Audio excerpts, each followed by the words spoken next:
Ji, Assalamu alaikum wa rahmatullahi wa barakatuh. Let me know if you can hear me clearly. Yes, ma'am, we can hear.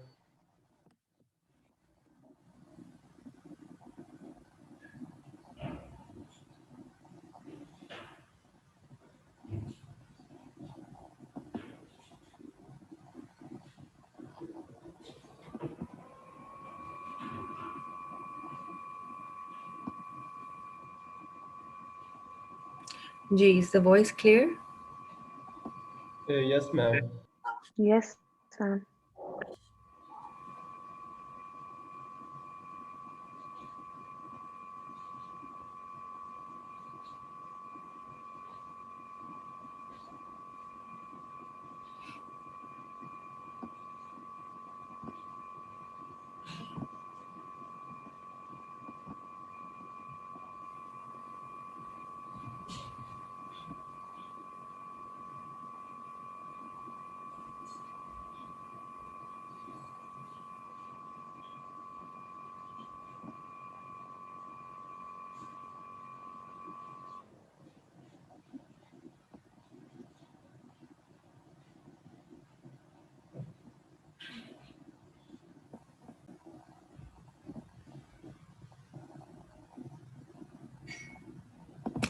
Okay, Bismillah ar-Rahman ar-Rahim. So a couple of you sent me some questions regarding the readings. So I'll tackle those first.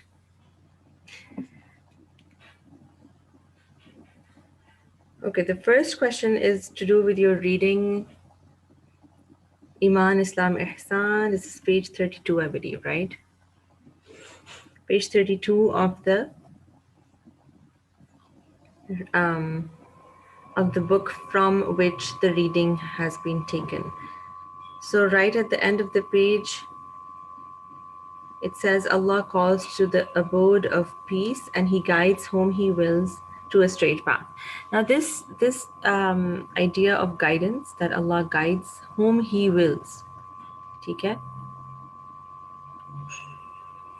तो guidance क्या चीज़ है? And if Allah is going to guide whomever He wills, if it's going to be according to His will, then the question is that how are we to blame if we are not guided? Okay, that is a very important question. Now, this is also going to come up in free will and predestination. And in fact, to explain this, we do need to go back.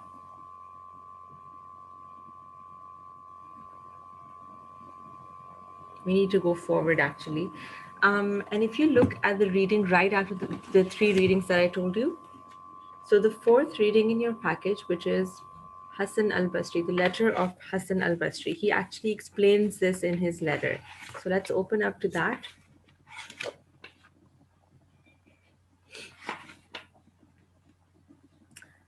This begins on page 35 of your package. Okay, so when I say 35, the page number of your package, it's the handwritten number that the photocopier wrote. Okay, so that is the page number of the package, which is not going to go by number every time, but some of the readings are going to be marked like that. So it's just easier to let you know.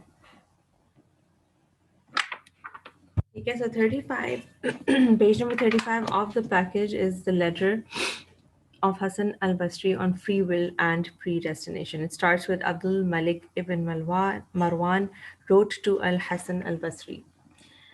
And then al-Hassan al-Basri now write backs to him. So now, interestingly, there is a dialogue between the scholars and a difference of opinion amongst them. Okay, so what does he say? Let's look at this. Greetings to you, O Commander of the Faithful. May God grant you mercy. May the only God who exists commend you. And he's writing to the leader of the Khalifa, basically, of that time. Achakhay, Commander of the Faithful. Okay. We can go a bit down. Let's go back. Let's go down to the last part of the paragraph.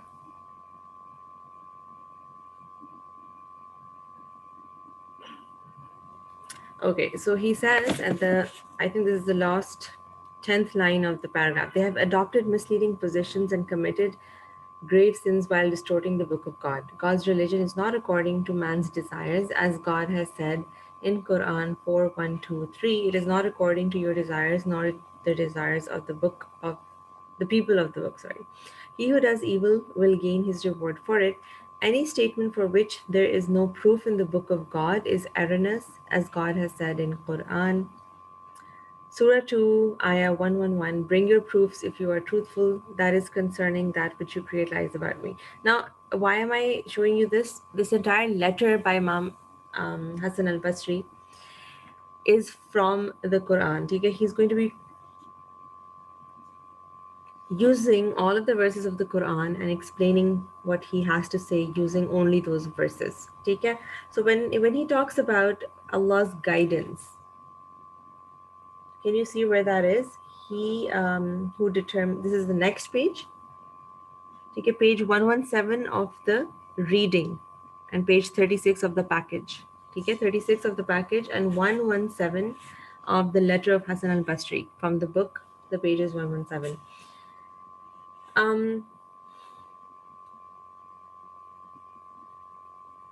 How many lines down is this?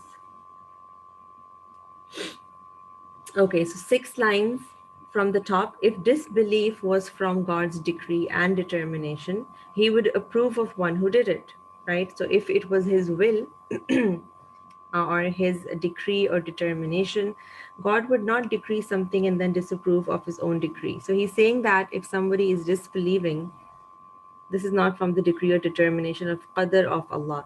Oppression and wrong are not from the decrees of God. Rather, his decree is his command to do good, justice, and kindness, and to give to relatives.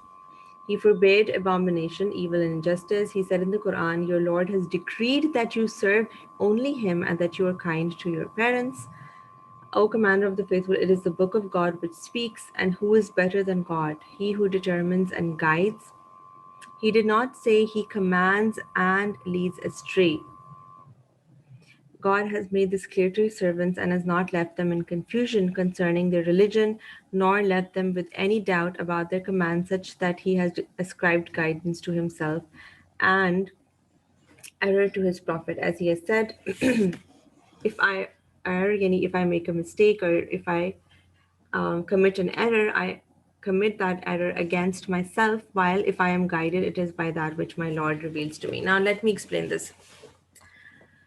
So, what he is saying using the verses of the Quran is that this guidance, TK, is from Allah. But when we're talking about misguidance, it is simply not the taking of this guidance. And also, the way that the scholars explain this is that, and also from the examples of the lives of so many people around the Prophet Sallallahu Alaihi Wasallam. So people get like 1,000 chances. Okay? It's not like you get one chance and then you decide to not take guidance and then you are misguided. It's actually that we're given 1,000 chances each. Okay? And every time that we turn away from the guidance, so there's going to be different types of guidance, different ways that Allah guides us.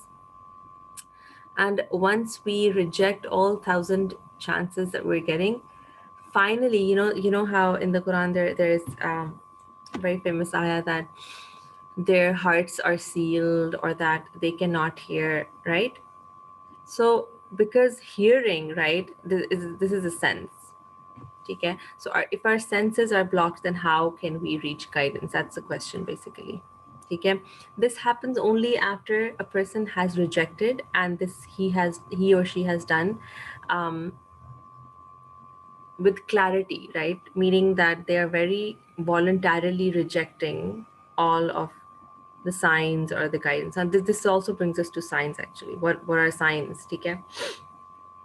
So signs of God are anything and everything that he has created. So anything that you can see around yourself, nature, right? And then anything that happens in your life as well. Those are signs if we are to look.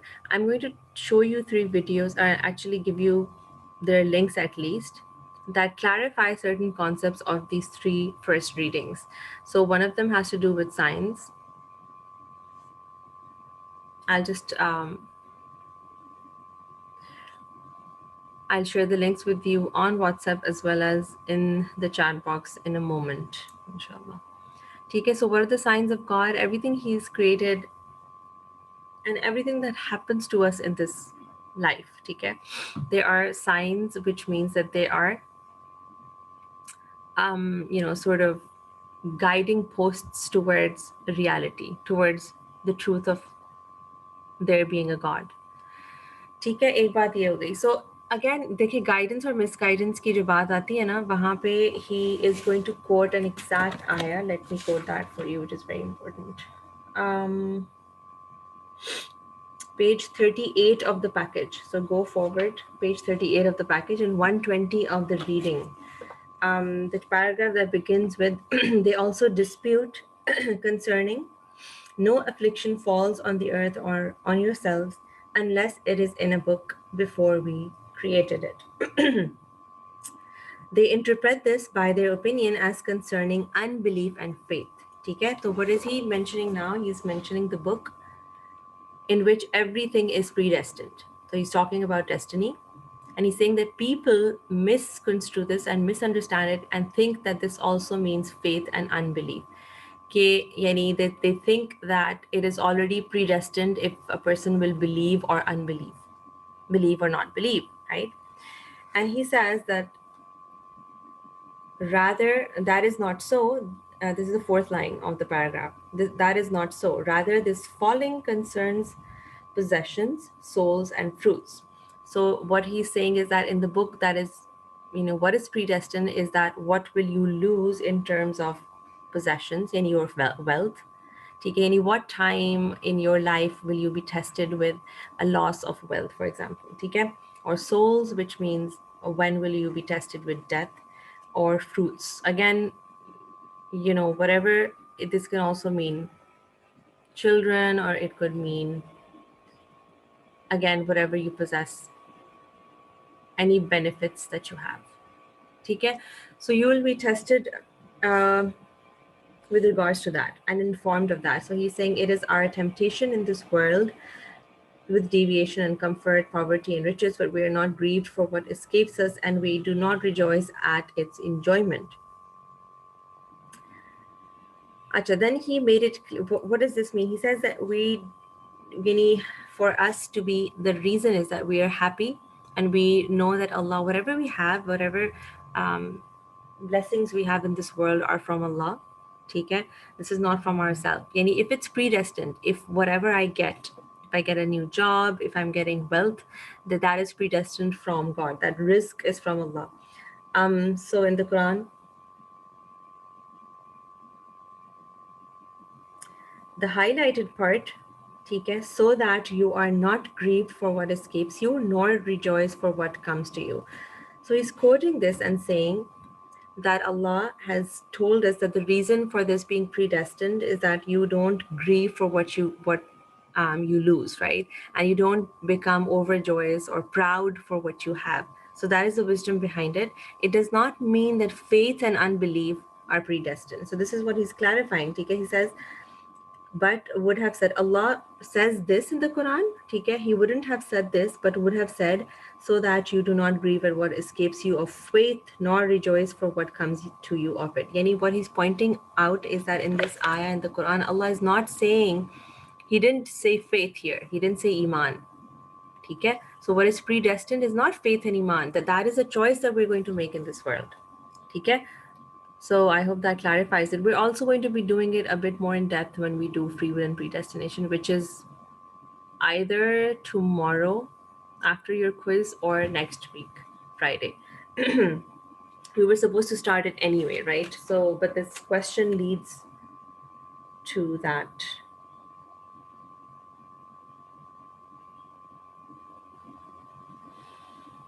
All right. Another important answer, any part of this answer is that because His will is so important. Another wisdom when Allah says this is that we need to know that everything happens through the will of God, because that shows His qadr, right? That shows His power. What is qadr? Power. Qadr is actually power.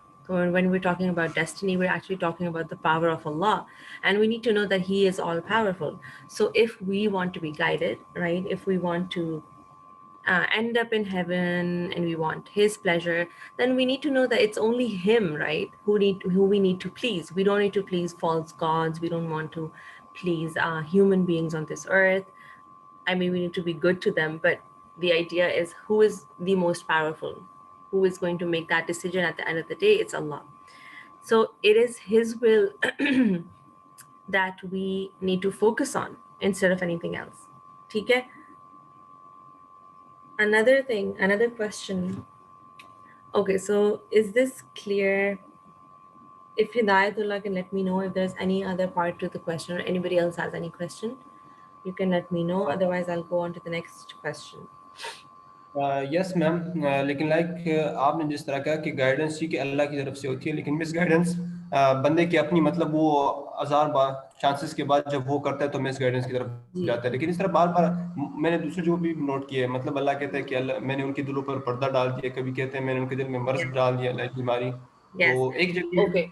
So let me give you the context of that as well. ठीक है? Context इसका ये है कि जो the people that the Prophet sallallahu alaihi wasallam was guiding towards Islam, ठीक है, at the time when he was made a prophet. Remember the first time he gave the message to the people of the Quraysh, he said that if I tell you that there is an army coming from behind this hill, will you believe me? They all said yes. So he was well known before he became a prophet to be a very truthful person, and everybody believed him and trusted him.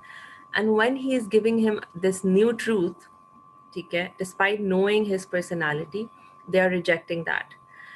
And then the context behind this is that when Allah is saying that I've sealed their hearts and hearing and their eyesight, this is actually referring to those companions who, those people at the time of the Prophet ﷺ who were rejecting time and again, and the Prophet is giving them extra attention, for example. So the leaders of the Quraysh, there is one hadith that comes that it was raining.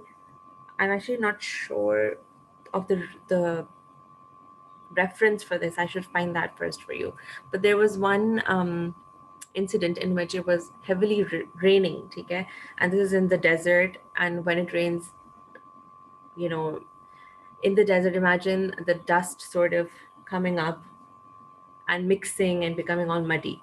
And the Prophet ﷺ himself, because this was, weather is a huge sign of Allah, right? They call it Mother Nature, but this is actually, these are signs of Allah, of Allah's power. So he wanted to go and talk to Abu Jahl at that point, because at that point he felt maybe his heart has, softened. Okay? So he goes to the door and he knocks in this weather, this stormy weather, and he opens the door, and when he sees him, he just shuts it on his face. Okay? But whether there was a dialogue or not, I can just give you like a little bit of idea that because I need to have the exact reference to actually tell you a hadith, right? So since I don't have that, this is the rough background that I can give.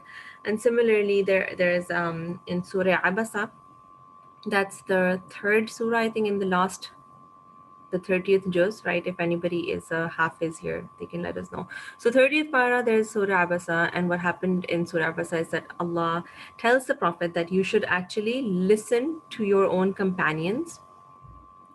Okay? So there was a blind companion who had come to the Prophet, and he wanted to ask like a spiritual question. So he's already a believer, right? And he wants to ask something about Islam or something about Iman, and he's coming to the Prophet and asking him this question. And the Prophet at that moment was sitting with the leaders of the Quraysh, okay? And he's sitting with them and he's guiding them and wanting them to believe, because of course, if the leaders believe, it's just going to be easier for the entire tribe of Quraysh to believe as well, okay? So for him, it's like a one-time chance that he had. So what he says is that he sort of turns away from that companion who's asking, the blind companion, and because he sort of thinks that he can't really see me, right? And this expression of dislike comes onto his face. ठीक है, थोड़ा सा यानी आप कह लें कि उनके forehead पे ना कि इस वक्त क्यों पूछ रहे हैं, I can cater to him at any moment in the future. But right now, I need to talk to these people who are listening, who rarely listen to me, but they're right here in front of me and they're listening. So I need to talk to them, right? So Allah revealed this verse and He says, Abasa wa tawalla an ja'ahum humul a'ma. An ja'ahul a'ma, I think, yeah. So the one who is an ja'ahul a'ma, the one who is blind has come to him.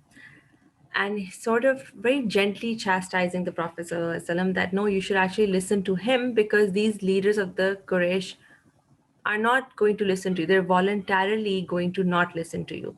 तो ये जो आपको examples मिलती हैं from the time of the Prophet, this is the context. And that is when Allah sort of gives this reassurance to the Prophet that whatever you're doing, you've done enough. You've been doing this for years now. It's been 20 years. And they just do not want to listen. So now just imagine that I have put on their hearts and on their eyesight and on their hearts seals. Now they're sealed. It's enough now. You've spent 20 years, it's enough. And now their hearts are sealed. तो एक यानी आप कह लें कि उस वक्त उनको तसल्ली इस चीज़ से ही हासिल हो सकती थी. The Prophet sallallahu alaihi wasallam, right? After having called to them for so many years. So again, in this sort of expression, what is Allah saying? He's saying that it is my will. Yani don't forget that at the end of the day, it is the power of Allah. So leave it to Allah. Whether you're a Muslim and you're calling others to faith, you leave it. You in the end, at the end of the day, we have to leave everything to Allah. Otherwise, आपने वो जो मैंने आपको शायद पहले भी एक class में बताई थी, if you think about so many things, there is a time when it becomes too much because our brains are, although they have the ability to imagine, be creative and imagine, and there's such a huge part of our brains that we haven't even used, right? Which brings us to sci-fi. But the idea is that at the end of the day, we're still limited as human beings. Okay? So to leave it to Allah is something that we have to, that life teaches us to do. Otherwise, it's just too much to take on to ourselves. If you want to, take care of whatever is happening on the earth and be a positive source, you still have to look at what is within your capacity, right? I hope that helps. But let me go ahead because we're going to be discussing this anyways when we're doing free will and predestination in slightly more depth. So the next question is, Allah in Quran his emphasis is on humanity. यानी ये जो मैं बात अभी शुरू किया ना, ये बहुत important बात आपकी free will and predestination में आती है, that the scholars use the word kasab. So I'll write this with a different color so that this doesn't get mixed up more than it. Okay, so the word used is kasab. Kasab means to choose. Okay? So Allah may be the creator of an action. He may will something. Okay? But we are the choosers. So we do kasab or we do irada. And this will come again. So I'll explain it then. Okay? This is how it's explained in theology. Acha, the second question is that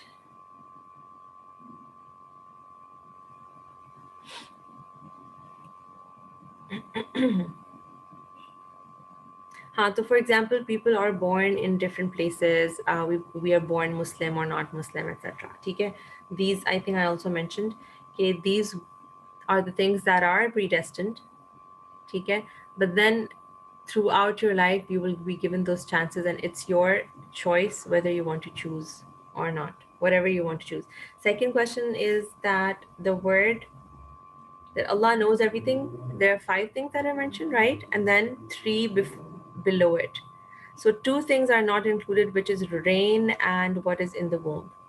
So I think, okay, this was the question, I think. If rain and what is in the womb is also included and only Allah's knowing, then why are we able to forecast the weather? So yes, this is something that the scholars also explain. We can forecast the weather, but at the end of the day, it's only a prediction. ठीक है, जब वो वक्त आता है तो तभी हमें पता चलता है कि exactly क्या वाकई बारिश हुई कि नहीं हुई. But yes, we can do a pretty good prediction. and specifically with the hurricanes. And if you have, good technology, you can predict better. Similarly, in the womb, these are things which we understand that Allah's knowledge, Allah has sort of shared His knowledge. Okay? So just knowledge, the ek zamane mein to we couldn't find this out at all, right? But nowadays we do have a little bit of idea. We can find out from Allah's knowledge from beforehand. But even then, only Allah knows exactly what the baby will turn out like. Yani, for example, the features of the baby, what color his hair will be. ठीक है, exact जो information है वो फिर भी हमें नहीं पता. We can only know a bit of it. So that shared knowledge we have again from the unseen knowledge of Allah. ठीक है, so that has been shared with us. But even nature is, I mean, you can't really predict it. Even the people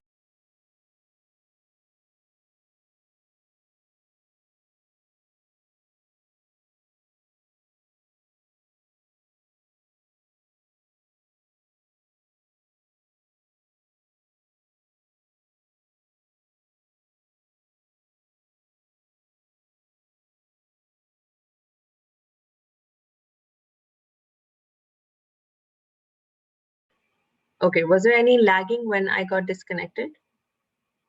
And can you hear me now? Yes, miss. Yes, Okay. ma'am. Okay. I can hear you now. All right, so now this is another video that I want you to watch on the signs.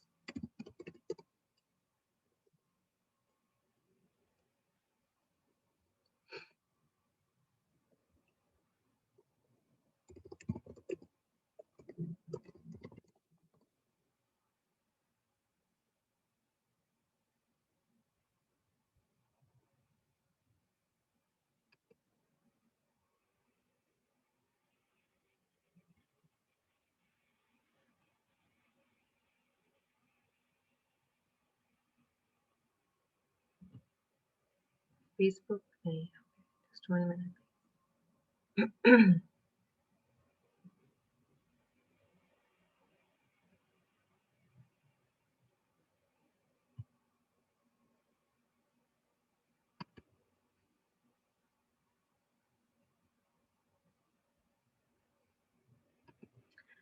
Okay, so I'm putting this link in the chat box.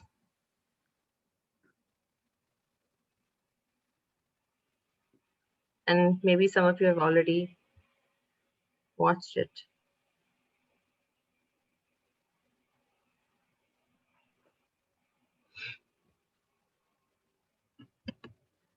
Okay, so this link is to do with the signs of God. So the question at the end of the video you need to be asking is, what are signs? So this person asks God for signs, because, a sign that this is true, etc. So if you can just listen to this, I hope it's not, so it's 9:32 right now. Our class is till 10:15. Okay, so 9 to 10:15. So if you can just listen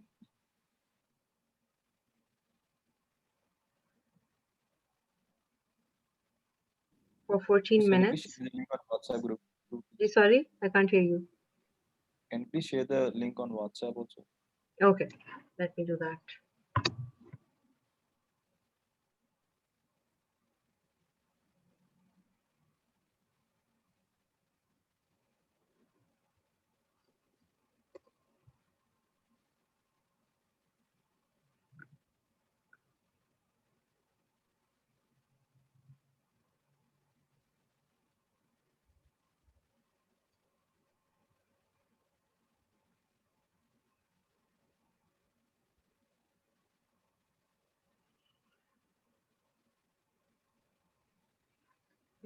So I changed the connection. Let me know if it's better than the last time. If it's still lagging or if it's not clear, if it's cutting a lot, let me know.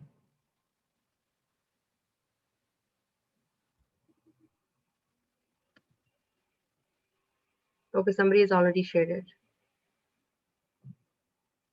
on WhatsApp. Okay, that's the link, yes. So Chale, I'll play it for you here, and or you can play it on your own, however it suits you. You can play it on your phone separately, perhaps, and then stay signed in.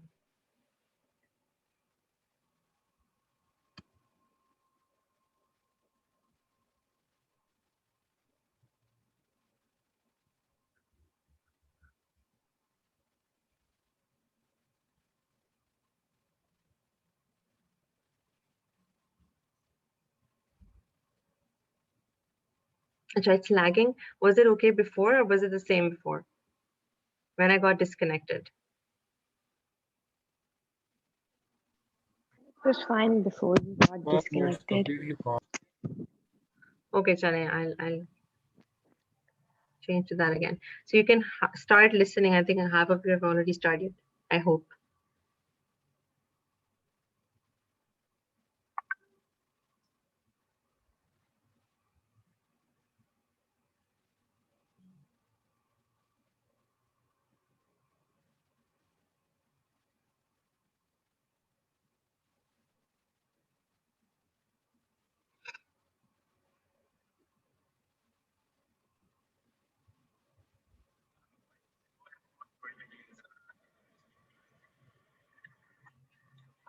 I had a year where I think a lot of problems happened to me.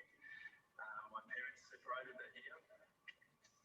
My dog died. It was a particularly tough day. SubhanAllah. I had 2 car accidents in the space of 1 week. And also, sadly, I had a friend pass away that year. I think that year led me to sort of ask some questions along the lines of why am I here? What's the purpose of life? Why do I get up in the morning? Why do I even bother? Why don't I just sit on the couch, watch TV, Jerry Springer, whatever? And I think I started to ask questions about, the purpose of life, and that led me to start to do a bit of a holy quest. Naturally, as an Aussie, the first thing I did was investigate Christianity. I had a few Christian friends, and I remember going to a church camp. It was one of the funniest camps I've ever been to in my life. Everybody was singing. I didn't know what the words were. I didn't know what they were saying. It sounded great. They had beautiful voices, but it just seemed really strange. And everybody was telling me how much God loved me. And I was thinking, God loves me? My dog died.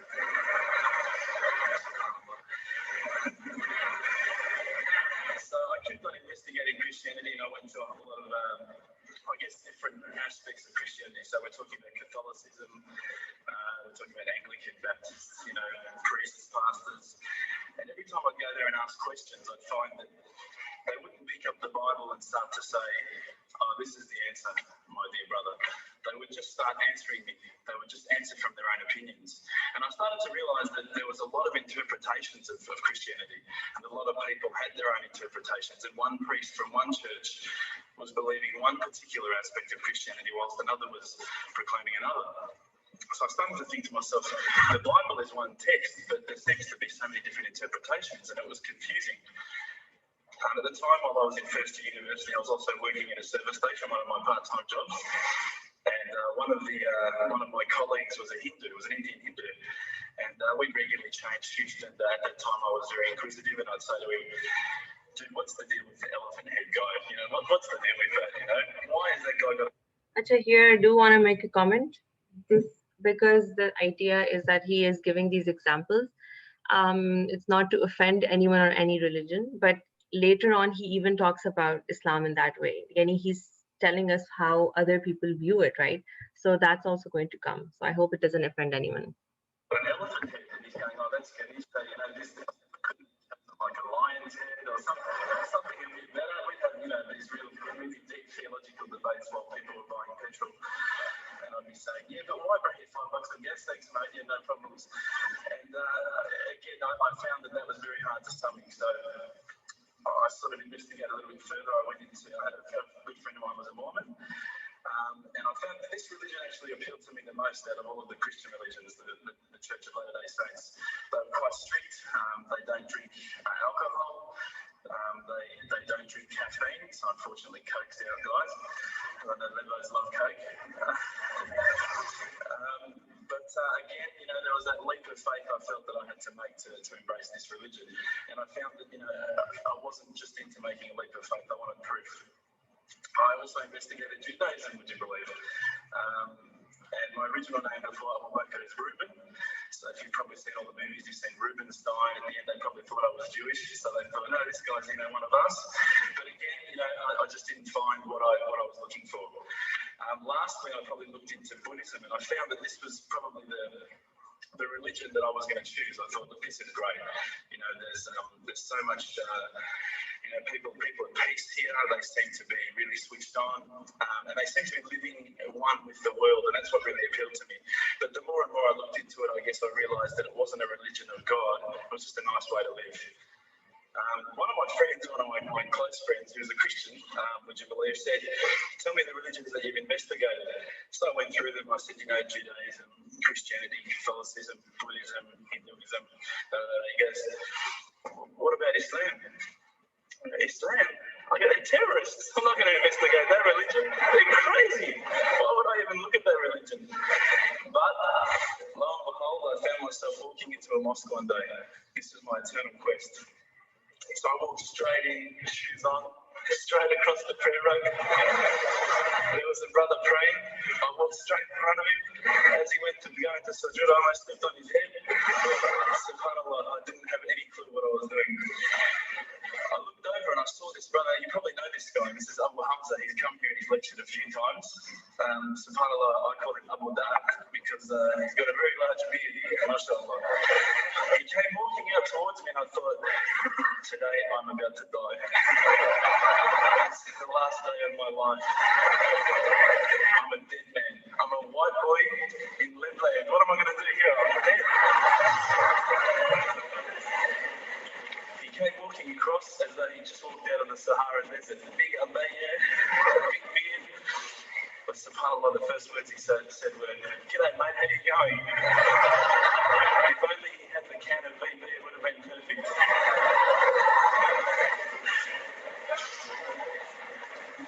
SubhanAllah, I was very taken aback by his welcoming nature.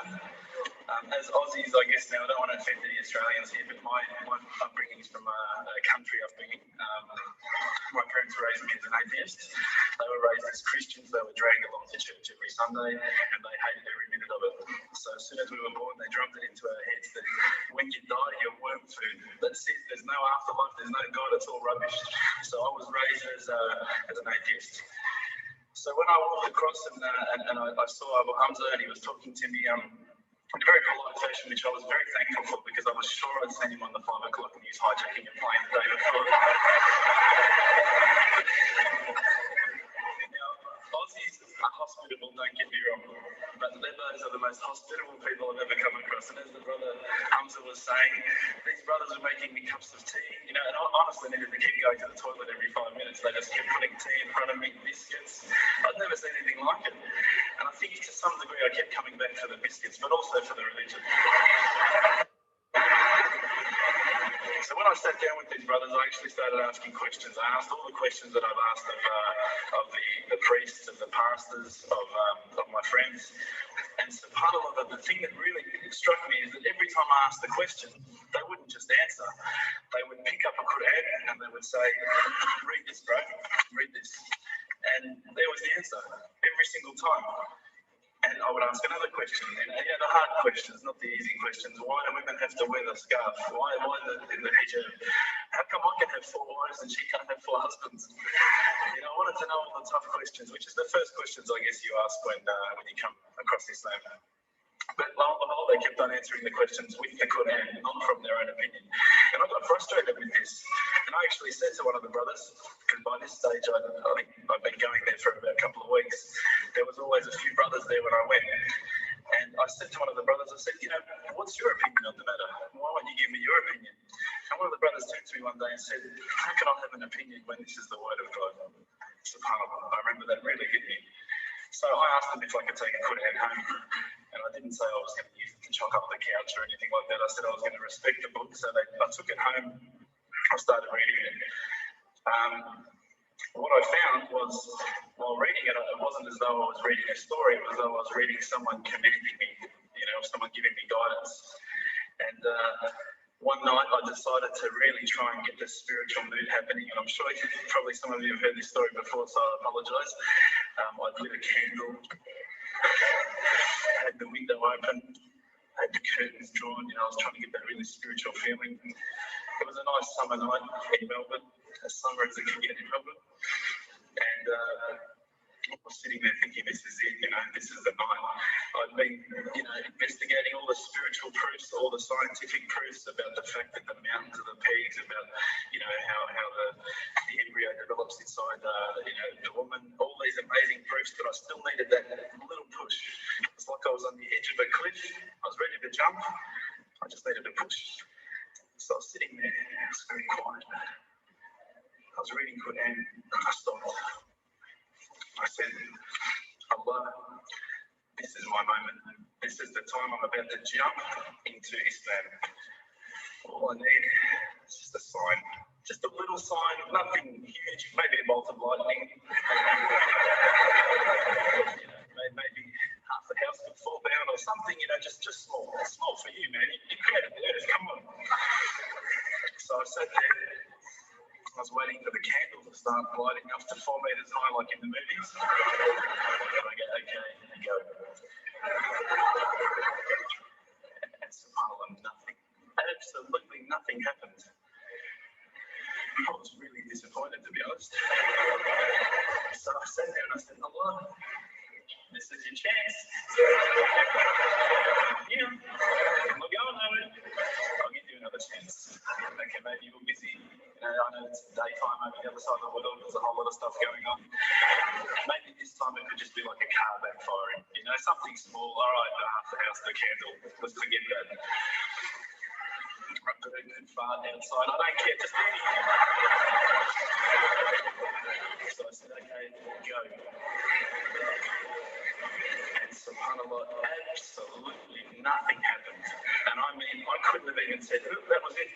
That creep just then in the wall, that was it. Absolutely nothing happened. I was really disappointed. I was gutted. I was sitting there thinking, this is it, this was my last chance, Islam, and I haven't found it. I pulled back the Quran, I turned back to where I was reading. SubhanAllah, the very next verse on the next page, for those of you who ask for signs, have we not shown you enough already? Look around you, look at the stars, look at the sun, look at water. These are the signs for the people of knowledge. SubhanAllah.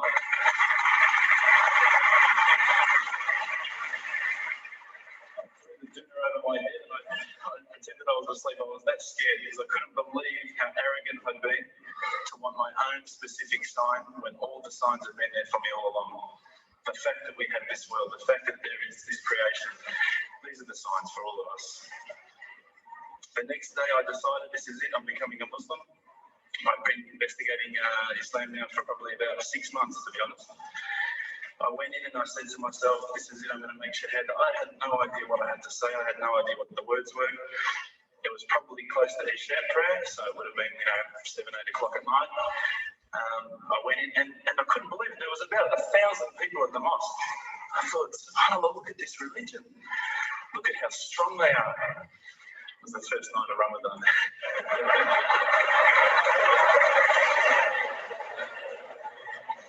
Ramadan Muslims. So I sat there and I'm very nervous, I must admit. I got up and this person's going to me, you've got to say these words, bro, ashhadu. I'm going, what? Ash, what?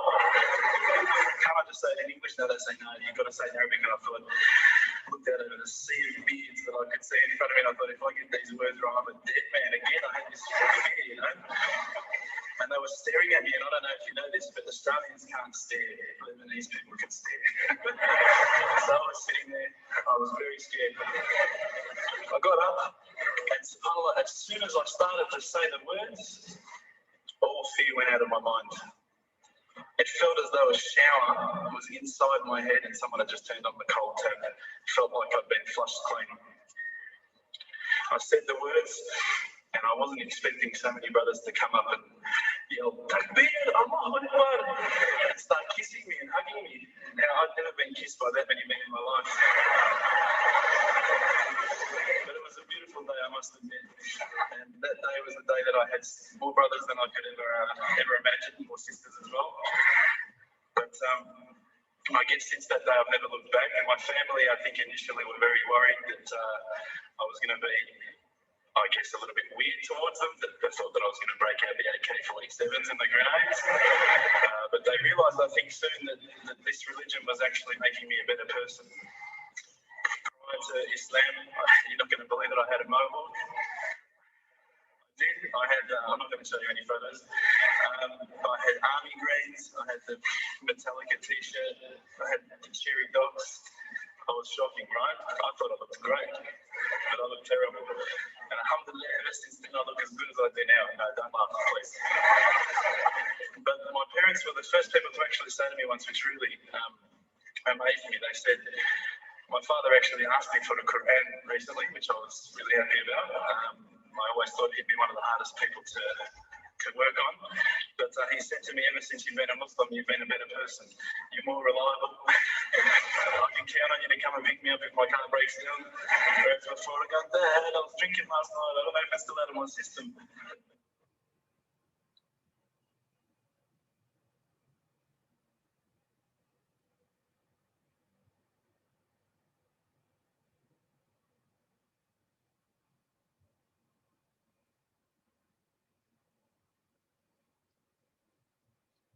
All right, so I hope you've already watched it, all 14 minutes.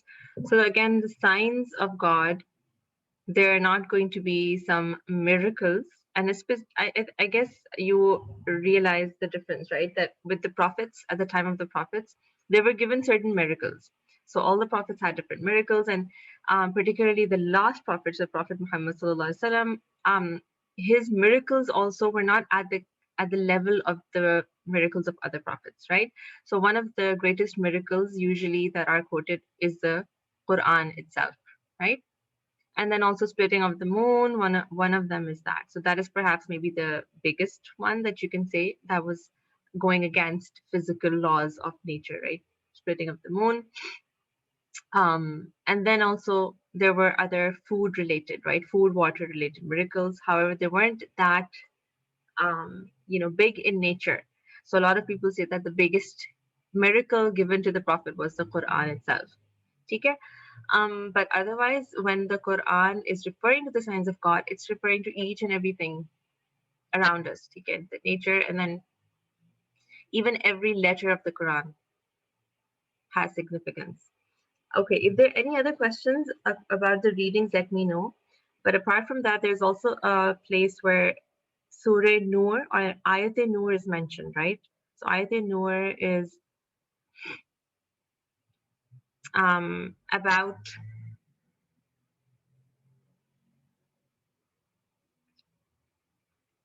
the best way to define it is actually guidance. Nur or light, right, is actually guidance.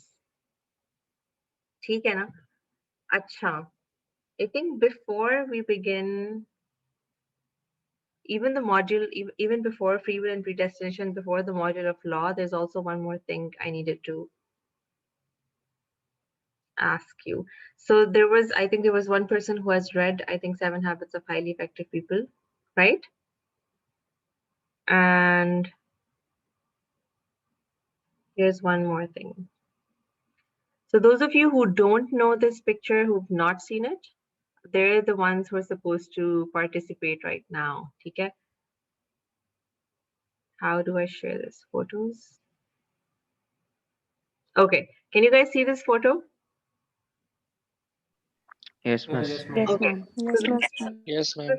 Okay, so those of you who know what this is about, please don't participate. And those of you who are seeing it for the first time, let me know what you see. You can chat, you can type in the chat box, or you can just unmute and then mute your mics.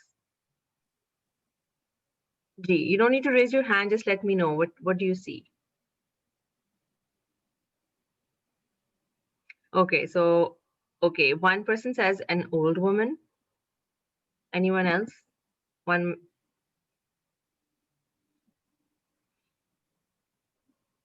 Okay, what kind of woman? So Amna, Hamza, you're saying a woman.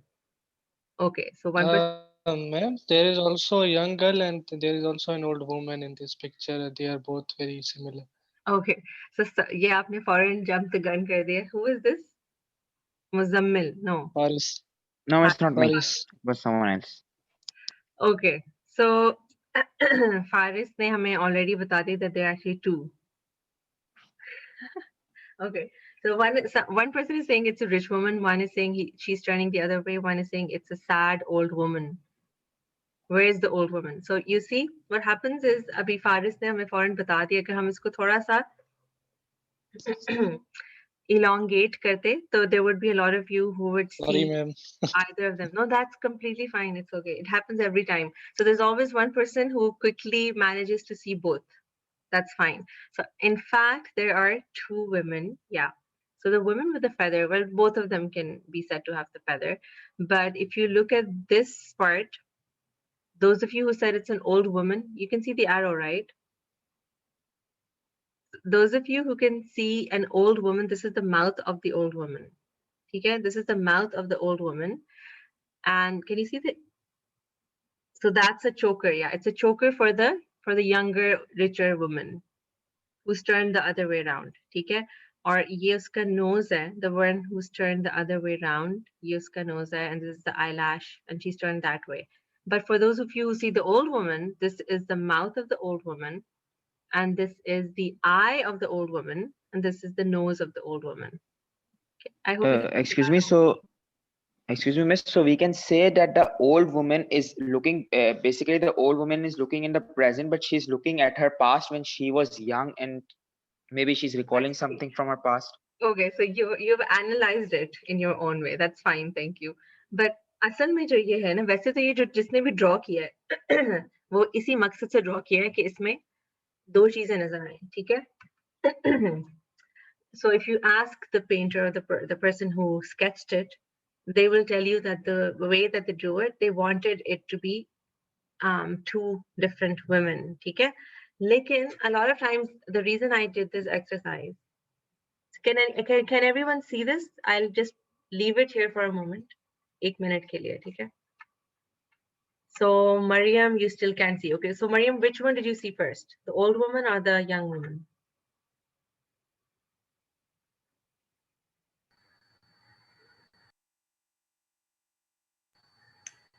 Ma'am, I could just see the old woman. Okay, so Mariam could see the young one and you can't see the old one. So the old one, let me show you. This is the chin of the old one. It's like an old witch, you can say. Yeah, so the choker, this one, this is the mouth. The choker is the mouth of the old woman. And I don't know if you can see my arrow or not. That's the point. You cannot see the arrow? Ma'am, we can. Okay. So then this is the chin. This is the nose of the old woman. This is the eye. And she's turned this way. So it's like a side pose. It's like a side pose of the old woman. And that's so interesting, let's say. चलिए थोड़ा सा और मेहनत करें and you'll see the old witch-like person. So, okay, and Hidayatullah cannot see the young woman. Chale, keep looking at it. I'm sure you'll get to it. It's mainly the choker. Yeah, the choker is actually the mouth of the old lady. This is one thing which really helps you to see it. The old woman's drawing is sort of like all curvy and it's like.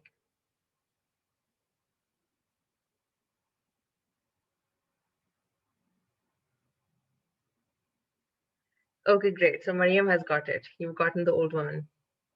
Okay, and the young lady is actually turning the other way. You can only see her like, you know, just a tiny bit of her nose that's turned the other way and that eyelash, and you can only see and this is the ear, which doesn't really look like an ear to me. It is. So why did I do this exercise? It's because a lot of times we're looking at the same thing, but we see different things. Okay? So yes, some of you picked up both perceptions quite quick, but a lot of times it's one which is more dominant for each and every one of us. And why this exercise is necessary? Because when we're doing this course, what happens is that when we're doing law, okay, and even actually when we're doing free will and predestination, the entire history of how Ahl Sunnah wal Jama'ah, the majority, the major sect of the religion of Islam, how did they come?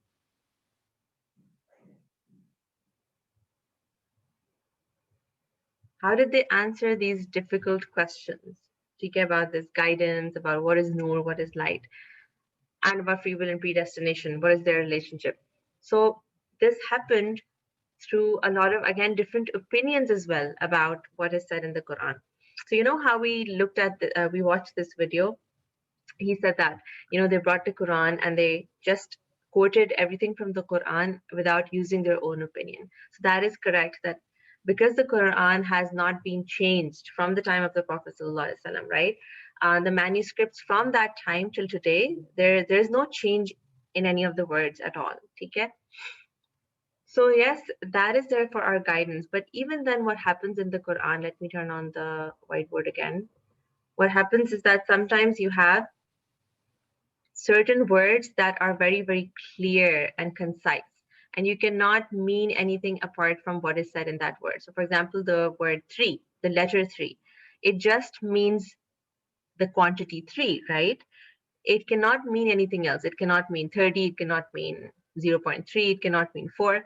So there's no difference of opinion about that. Okay? However, there will be some other words which could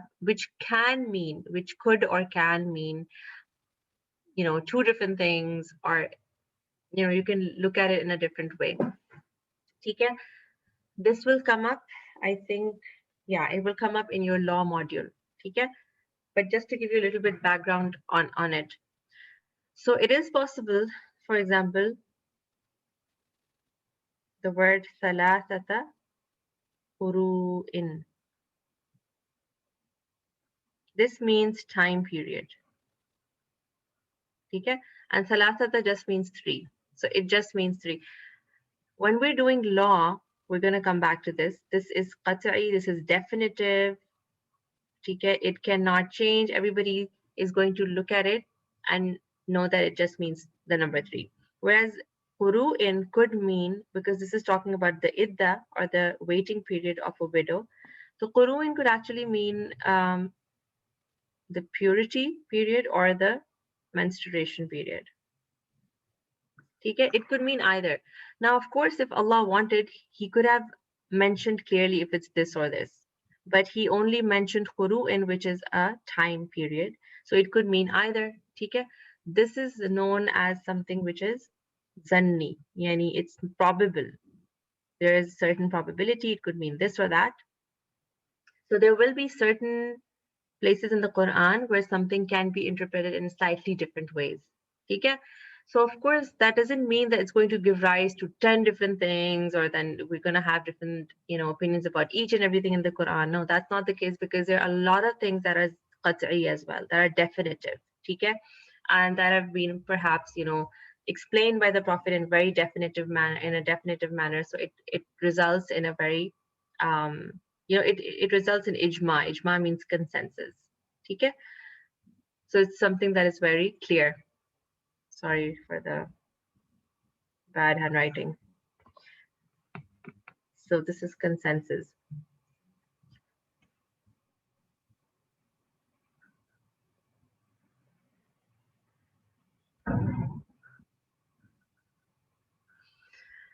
All right.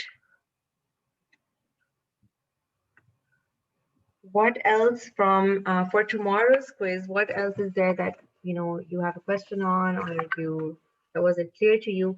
Yeah. So Ayat Nur, actually, I was telling you there's a link that I need to share. So make sure you also listen to that. That's homework, you can say. Let me find it and share it on WhatsApp for you.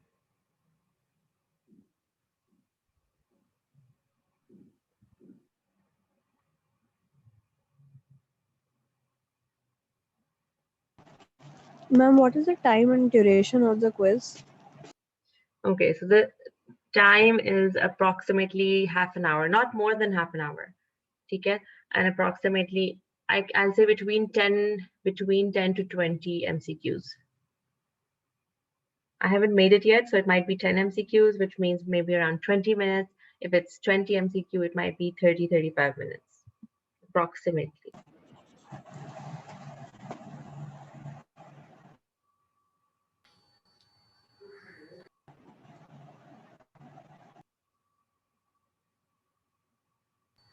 And when the quiz will be after the class, during the class. Sorry, can you say that again? क्या कह रहे हैं आप? Like, ma'am, quiz class के end में होगा या start में होगा? नहीं, probably शुरू में. That's my intention कि शुरू में ही quiz हो जाएगा, and then we're going to continue with the class. Inshallah. Now, can you just wait for 1 hour after class, and I will inshallah announce on both, the WhatsApp and on LMS, okay, if it's supposed to be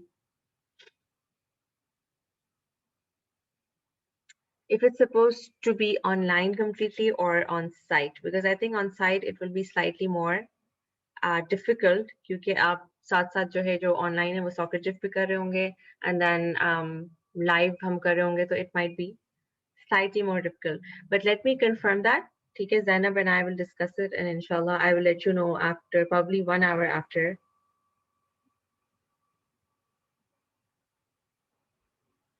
Is it connected or is it disconnected?